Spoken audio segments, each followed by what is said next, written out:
सही बात नहीं है, आप सही बात। देखिए सभी समाज के लोग जो है वो प्रेस कॉन्फ्रेंस तो नहीं ले रहे हैं, लेकिन सभी समाज के लोगों का, चाहे वो दलित हो कि मुस्लिम हो, किसी को पारसी हो, जो भी जितने भी धर्म होते हैं, सभी धर्म के लोगों का समर्थन जो है नितिन गडकरी साहब को है। और आने वाले सब है। इमाम साहब आपका समर्थन 3 तलाक को, जब 3 तलाक का कायदा पारित हुआ था पूरी मुस्लिम कौम सड़क पे आई थी, प्रेस कॉन्फ्रेंस ली थी, उसमें आप लोग भी सब शामिल थे। अब आप बताइए, आप 3 तलाक के कायदे को, कानून को समर्थन करते हैं क्या?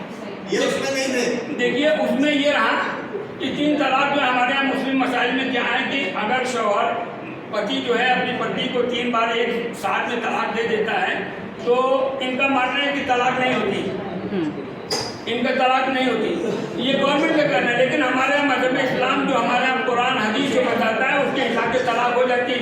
ये सरकारें तो आती जाती रहती, इनके बनाने से, इनके बिगाड़ने से हमारा वो जो इस्लामी कानून 14 साल से आ रहा है, 1400 साल से जो इस्लामी कानून आ रहा है वो खत्म होने वाला नहीं है। ये यानी आप शरीयत को ही मानते हैं, आप संविधान को मानते हैं क्या? मानते हैं और शरीयत का कानून भी मानते हैं? शरीयत का पालन तो सबसे सर्वोपरि है। यानी आप गडकरी जी को अभी आप सपोर्ट मान रहे हैं, वो भी शरीयत के कानून को मानते हैं क्या गडकरी जी, कि संविधान को मानते हैं गडकरी जी? हदीस में है, बाबू बोलो नहीं, हदीस में है कि हुब्बुल वतन अलल ईमान, हदीस के जुमले हैं, हुब्बुल वतन अलल ईमान, देशभक्ति ईमान की दलील है।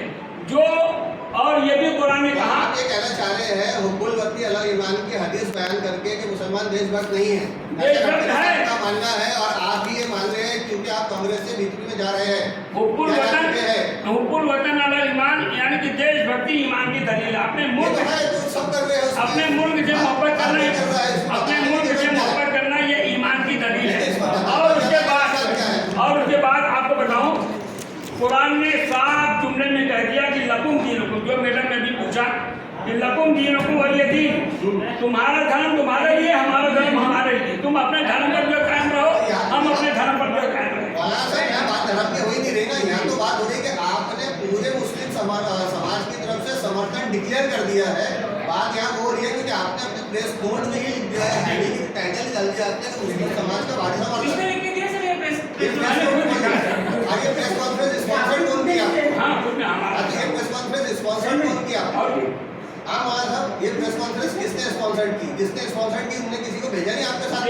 देखिए ऐसा है, आप तो नायब इमाम है, यानी जाहिर सी बात है आपको 12,000 रुपये की तनख्वाह है, 12,000 में से अगर 4-5,000 रुपये प्रेस कॉन्फ्रेंस में आप इन्वेस्ट कर रहे हैं तो आपका कोई दूसरा कारोबार बिजनेस तो है नहीं। अब 12,000 रुपये आप भूल जाओ, मैं हाई कोर्ट से लड़ करके जो भी नौकरी को फिर से वापस ले लिया।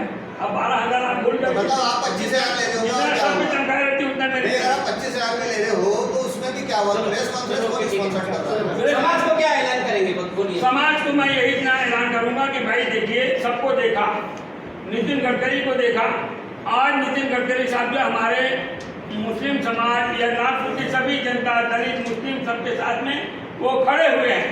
जिस भी प्रोग्राम में देखिए, आज हमारे यहाँ ईद मिलादुन नबी का भी 6 महीने के बाद प्रोग्राम में खड़े होने का मतलब ये नहीं होता कि आप समाज की भलाई के लिए काम कर रहे हो। आप एक बात बताइए कि उन्होंने किसी मुस्लिम को भगाया वो अपने घर से? आप बताइए, आप बताइए।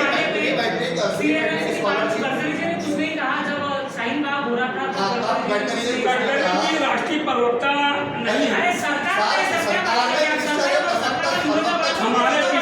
हमारे पीछे 1,000 आपको पता है कि सरकार का धुरंधर बड़ा होता है कि प्रवक्ता बड़ा होता है? हमारे पीछे सरकार डिसीजन लेती है कि प्रवक्ता डिसीजन? हमारे पीछे 700 हमारे पीछे 700 लोग जो है नमाज पढ़ने वाले हैं। जो मैं नमाज पढ़ाऊंगा वही पढ़ेंगे, और अलग से जो उनको बोलने की इजाजत नहीं। बाकी के नमाजी कहाँ है इमाम साहब?